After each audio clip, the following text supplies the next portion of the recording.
વાલિયા તાલુકાના ઉમરગામ ખાતે lignite project માટે યોજાયેલ ગ્રામ સભામાં હોબાળો મચાવી ગ્રામજનોએ ઠરાવ કરી ભારે વિરોધ નોંધાવ્યો।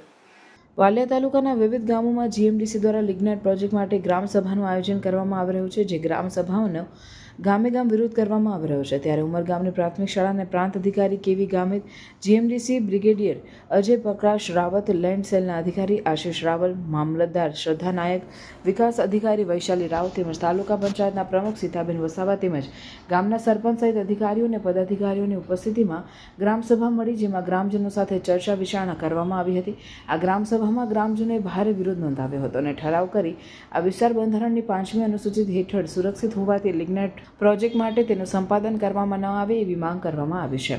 ઉપરાંત આદિવાસી વિસ્તાર આર્થિક, સામાજિક અને પર્યાવરણ તેમજ આદિવાસી અસ્મિતા, પરંપરાગત સંસ્કૃતિને નુકસાન થાય તેમ હોવાથી આવા પ્રોજેક્ટ અટકાવવામાં આવે તેવી માંગ કરી છે। જ્યારે ગામના યુવા આગેવાન અરુણ વસાવાએ વિરોધ કરી કોઈ વિકાસ નથી થવાનો તેવો આક્ષેપ કર્યો હતો, તો ગામના જ રાજપૂત સમાજના આગેવાન અર્પણસિંહ વાસદિયાએ ગ્રામસભાનો વિરોધ નોંધાવી જીએમડીસીના લોલીપોપ આપવા આવ્યા છે, જે લોલીપોપ અમે લેવાના નથી અને અમારી જમીનોનું સંપાદન કરવાની કોશિશ કરાશે તો હાઈકોર્ટ સુધી લડત ચલાવવાની ચીમકી ઉચ્ચારી હતી।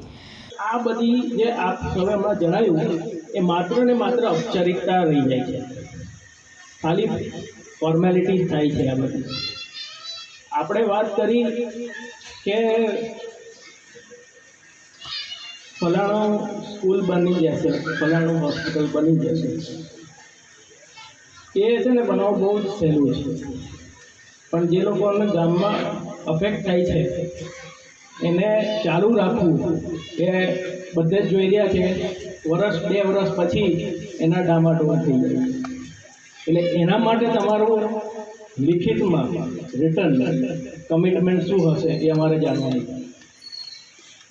મોટા ભાગના લોકો નાખુશ છે, અમારે તમને આ માધ્યમથી જણાવવું છે।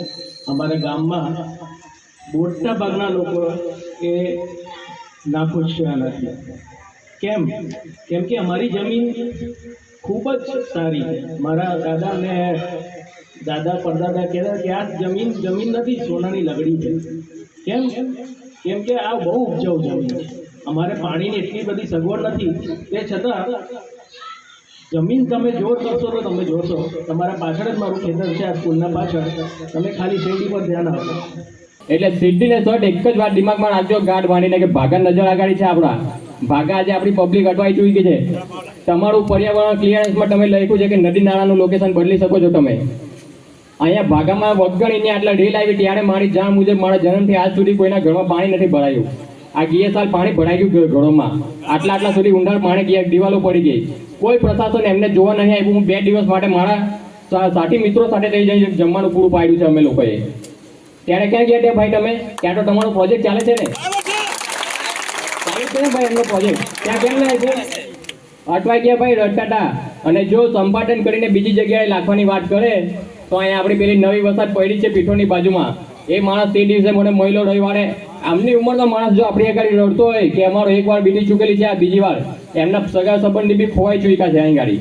અને એ જમીનનો મારી જાણ મુજબ એ જમીન આજે પણ નર્મદા નિગમના નામે બોલાય। અલા ભાઈ, આ આદિવાસી આપણે એમ નહીં કહેતા કે અમે મૂળ માલિક છે, આપણે તો એવું કહેતા પડીએ કે આપણે માલિક છે જ્યારે તમને આઈટી હટાવી દેશે ને માલિક નામનું વસ્તુ નથી મળવાનું તમારામાં। એટલે આમણે જે બી સ્કીમ આપી ને, પૈસો આપણી પ્રજાને ખાલી આ લોકો અહીંયા પૈસો બતાવે છે। ભાગામાં જઈને પૂછ્યા આવો, કોઈને કંઈ મળ્યું નથી, ને જે મળ્યું તેમાં બી અટવાઈ ચૂકેલા છે। ને આપણે છે ને એક સીધી શર્ટ ગાંઠ બાંધી લેજો કે આ પ્રોજેક્ટ આપણને મંજૂર નથી। તમને કોઈને બી મંજૂર હોય, જો કોઈને બી એવું લાગતું હોય કે મારો વિકાસ થતો છે તો હું ઘરે જઈને બેસી જાઉં, તમે જાઓ આમની જોડે, જવું છે કોઈને? તો સીધી શર્ટ વાત છે કે એમોને તમારી જીએમડીસીનો પૂરેપૂરો વિરોધ છે।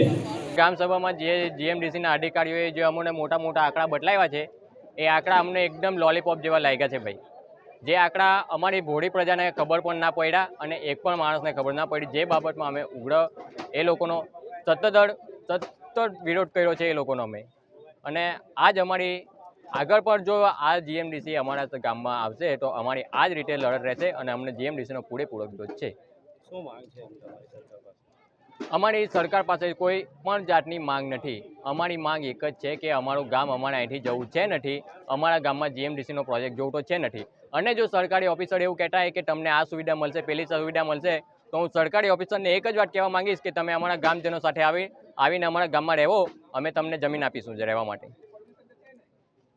કે અમે જોયું છે પાસ્ટમાં કે 2 વર્ષ કે 1 વર્ષ એના ફાયદા મળે છે અને પછી જે હતું તે આ લોકો હમણાં આવે છે અને વર્ષ 2 વર્ષ રહીને અધિકારીઓ પણ કદાચ હશે કે નહીં હશે એની કોઈ ગેરંટી નથી. વર્ષ 2 વર્ષમાં સંપાદન થઈ જાય પછી રામ તારી માયા એવું કદાચ કહેવાય. અમે અમારો સારો વિરોધ નોંધાયો છે. અમે જંત્રી કિંમત બાબતે વાત કરી છે. અમારા ભાઈઓએ બધા વિરોધ નોંધાયો છે, જમીન ના આપવા માટેનો થઈને વિરોધ નોંધાયો છે અને અમે એકજૂટ થઈને આનામાં લડીશું અને આગળ કદાચ જવાનું થાય, હાઈકોર્ટ સુધી જવાનું થશે તો એ લડત પણ અમે લડી લઈશું એવું અમને જણાવ્યું છે. રિટર્નમાં અમે અમારો વાંધો અરજી આપેલી છે. અમે આશા કરીશું કે અમારું આ ગ્રામસભાનો ઠરાવનો માન રાખશે. વાલિયા પંથકના 18 ગામોમાં લિગ્નાઇટ પ્રોજેક્ટ માટે જમીન સંપાદન કરવામાં આવનાર છે, જે સામે ઠેર ઠેર વિરોધ થઈ રહ્યો છે. ત્યારે આ મામલે કોઈ સમાધાનકારી માર્ગ નીકળે છે કે કેમ તે જોવું રહ્યું.